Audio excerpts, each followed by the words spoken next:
Endi yuqorida masalaga qaytamiz. E'tibor bering. G'ildirakning aylanish paytida g'ildirakning markazi qayerda?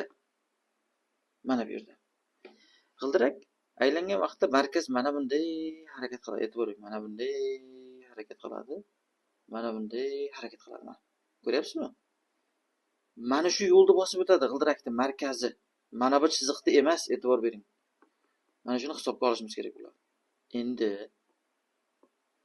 g'ildirak markaziga e'tibor bersak, harakatiga, g'ildirak markazi mana bunday ketadi dedik. Mana yo'lni chizib chiqamiz. Mana bu yo'lda bosib o'tadi g'ildirakning markazi. Oxirini tashib ketdi. Taxminan mana shu yo'lda bosib o'tadi. E'tibor bersangiz, mana bu yerda yarim aylanani bosib o'tyapti bu yerda ham. Faqat radius qanaqa? Radius 6 yerlik yarim aylanani bosib o'tyapti. Mana bu yerdachi R kamroq bo'lyapti. Jami 3 yermidi? R mana bu yer. Mana bu oraliq, mana oraliq. G'ildirakning radiusida R deb tashlasak, bu yoq 2 yer bo'ladi.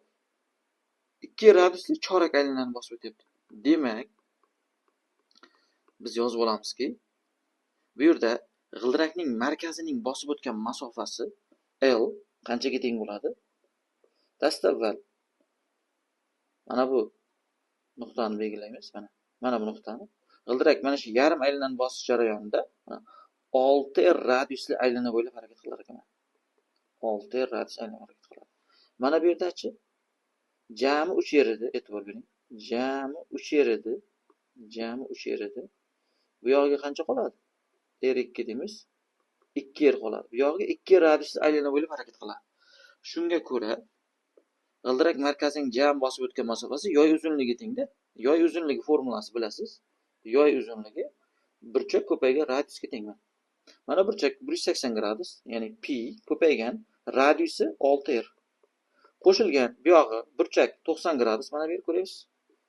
Mana bu yoyning uzunligini topmoqchiman. Hozir mana bu pi ko'paygan 6r, mana bu yoyning uzunligi bo'ldi.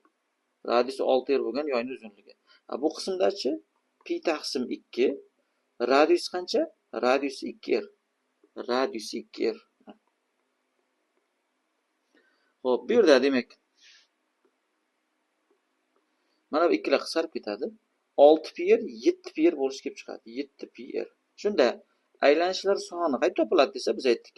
G'ildirak markazining bosib o'tgan masofasini shu g'ildirakning aylana uzunligi bilamiz. Aylana uzunligi qanaqa? 2 pi r bo'ladi. 2 pi r. Bunday qo'yamiz. G'ildirakning aylana uzunligi bizda 7 pi r bo'ldi. Bo'lamiz 2 pi r ga.